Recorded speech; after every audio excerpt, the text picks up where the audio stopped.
Sonic Beats.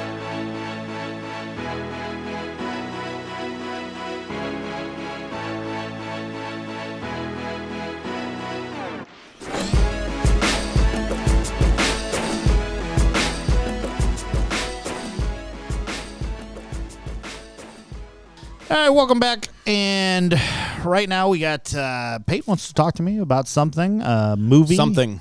Yes. Movie you just watched that Yes. I don't believe I've seen.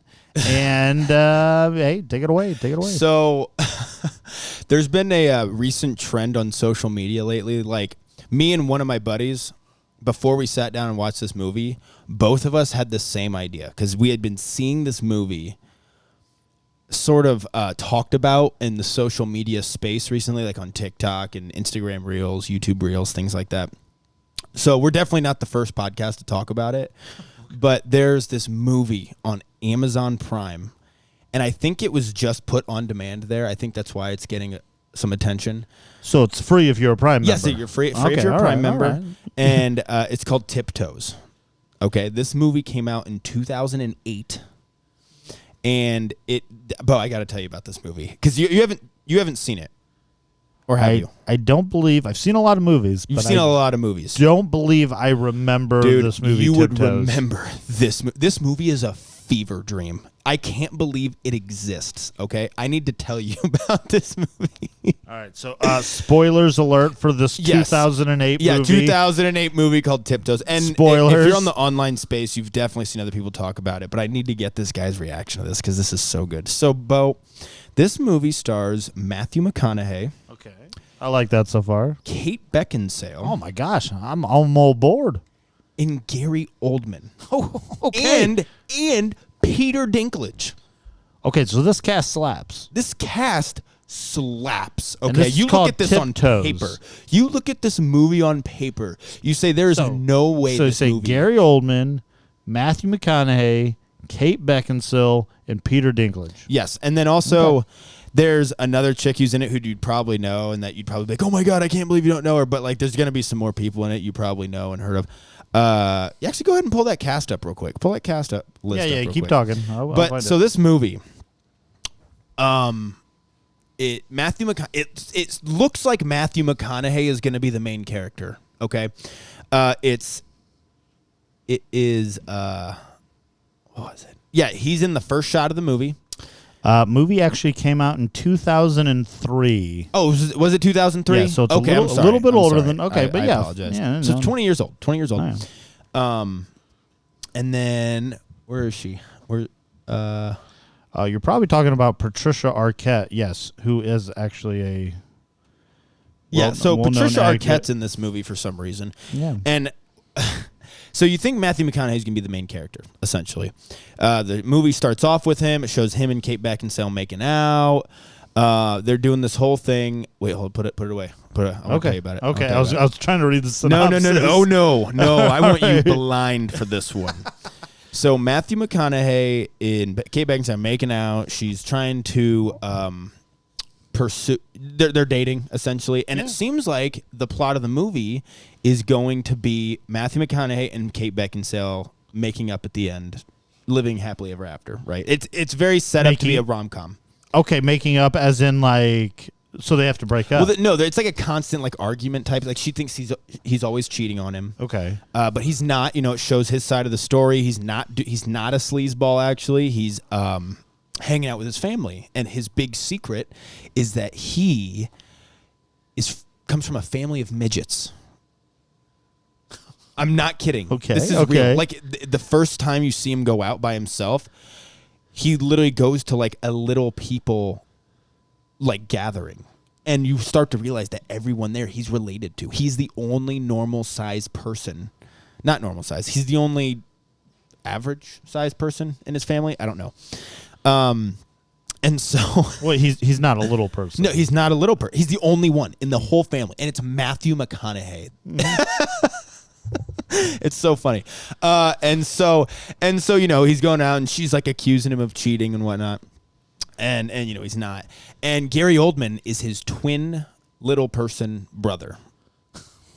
Gary Oldman is and it's so obvious. Like, I remember watching this movie, and I was like, that's Gary Oldman? Yeah, but there's no way. But I was like, oh, he just looks like Gary Oldman. It just looks like him. Me and my buddies were all thinking, like, my buddy's like, isn't that the cop from Batman? And I was just like, actually, it's a commissioner, but you know. And well, not in the first one. Right. But and then later on, we actually found out it was Gary Oldman.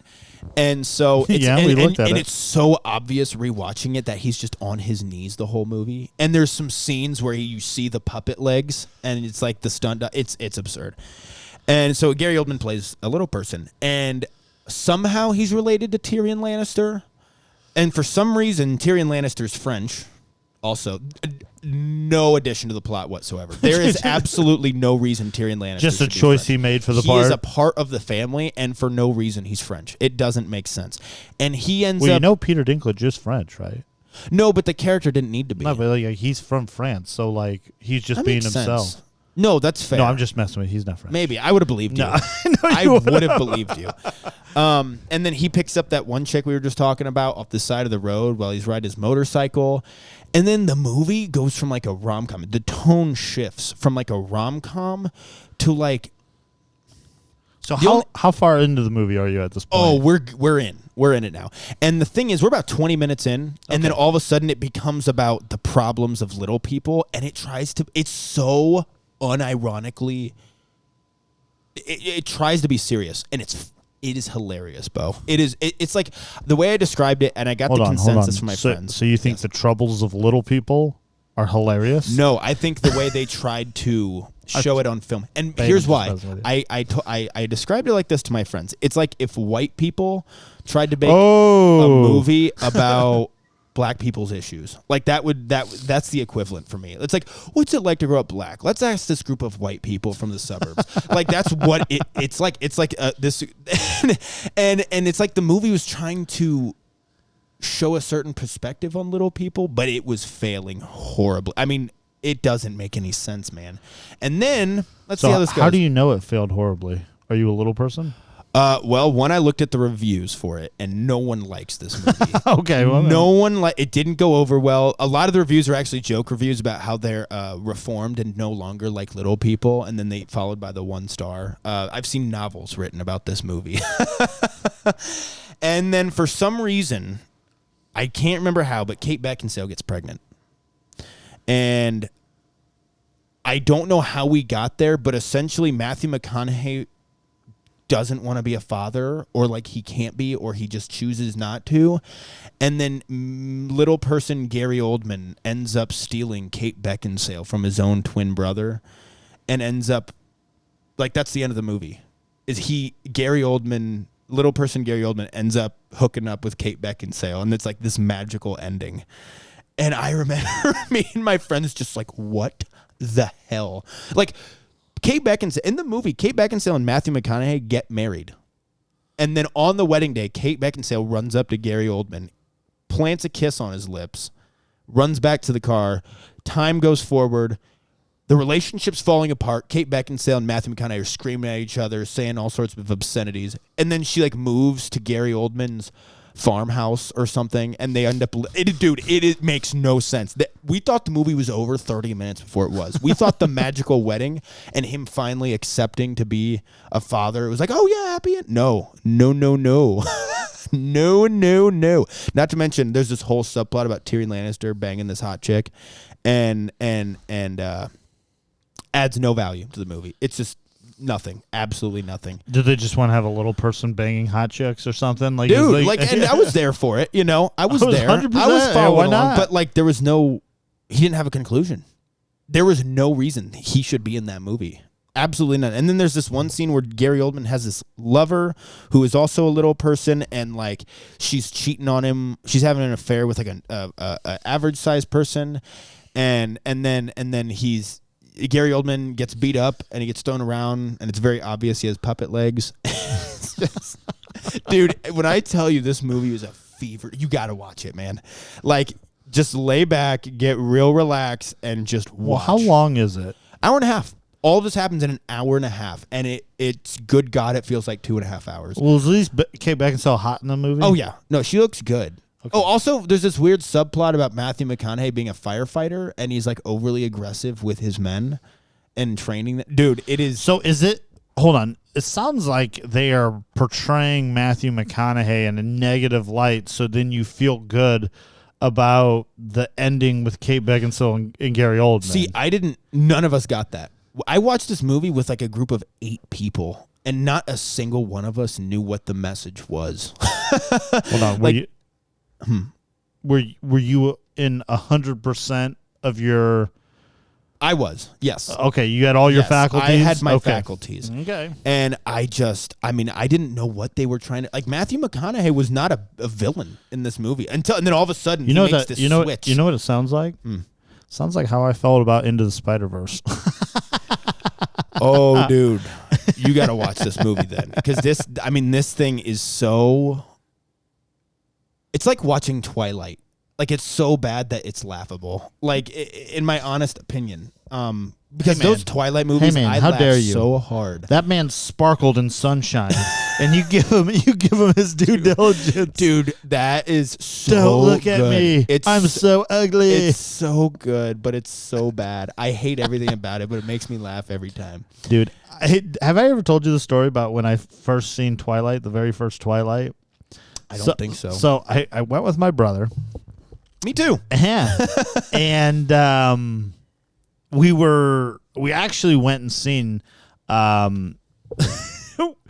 this is back in our juvenile days, and we would go see multiple movies at the movie theater. Yeah. We Double would feature. sometimes triple features. Ayo. Well, we had actually, because I'm a huge Jackman fan, and so we actually went and seen, because at the same time it was released was another movie called Australia. Stars Hugh Jackman and Nicole Kidman. And so we get out of Australia, and my brother looks at me and he goes, hey, you want to go check out this Twilight? You know, we're not naming names. I know exactly who you're talking about. And I go, well, but I had to respond like, yeah, sure, why not? It's not like I'm paying for it. And so we went into the movie theater as it was beginning. And I kid you not, Pate, we were sitting in the middle of like 100 women. Like we were in, like this theater was packed, and we were dead center in the movie theater. And we were watching this movie, and it was so ridiculous that we were laughing our ass off. Like when he was like heavy panting, like he was like getting off in the classroom. Yeah, when she like, walks in and the fan's blowing at her. He's all like, yeah, and he's just like, I can't, and he like sniffs her, and he's like. Yep, and she's like, oh my God, he like wants to throw up. And I was like, no, that's not what he's doing. I don't know, man. I thought he was. So at the beginning of this movie, we start laughing at the ridiculousness of that movie. Yeah. Because it is absurd. It is completely absurd. It's so funny. And you could tell, like, within the first 10 minutes, we were ruining this movie for, like, half the audience. Because we were just laughing obnoxiously. Because we couldn't help it. Shit was funny. Dude. Shit was funny. As is your right for buying a ticket. But no. We didn't buy a ticket for that. But the funniest part about it is this was about 10, 15 minutes into the movie. I would say about a half an hour into the movie. Did you guys leave? No. We actually stayed and watched. So about a half an hour into the movie, we had all these women laughing with us because they could see the absurdity and just craziness. So like by the time this movie's ending, we are all in the movie theater laughing our asses off, especially in the big like ending fight, you know, the big vampire fight and everything. But no, when he sparkled into the sunshine, that's the second one. No, it's the first one. That's No, it's the first one. No, because he shows her and he's like, "Don't look at me, I'm ugly." That's the very first movie. And that scene... Oh, no, you're right. That scene in that movie was supposed to be like this big, you know, big moment like of her seeing him, you know. She's and like him, Bo. Yeah, seeing him in his true light. Yeah. And he's sparkling. Oh, my gosh. That whole theater erupted in pure laughter. of like, like we've all seen vampire movies, like, oh yeah, no, he's gonna burn or something. But then when he sparkled, like he just got hit with a glitter bomb, the whole theater erupted. And I'm pretty much sure we ruined the entire, like all 100 of those women probably never looked at Twilight the same after that, or just stuck with the books. Honestly, Bo, I don't know how anyone could unironically just look at that movie like, man, that's good. Like I really don't. I don't think anybody walked out of that movie thinking that. But no, there are people that like. So those we movies. actually had ourselves a good time. Now the movie was trash. That's fun though. But yeah, that's a we good time. actually turned her around, and not to mention that's another reason why I love the theater is the audience experience can be a plus. I agree. I agree 100%. But that's a topic of another day. Yeah, of course. All right, we're gonna move on. I'm trying to think if there's anything else I wanted to say about Tiptoes. No, we're not. We're all done talking about Tiptoes. Although I'm going to think of Kate Beckinsale as she was, and Click, and Underworld. She's so much better in Van those. Helsing. She's so much better in those. Oh, dude, she looks so good in Van Helsing. Right? Mm-hmm. Anyway, moving on. We'll move on. Oh, yeah. I'm ready. I'm going to think about Kate Beckinsale. I said everything.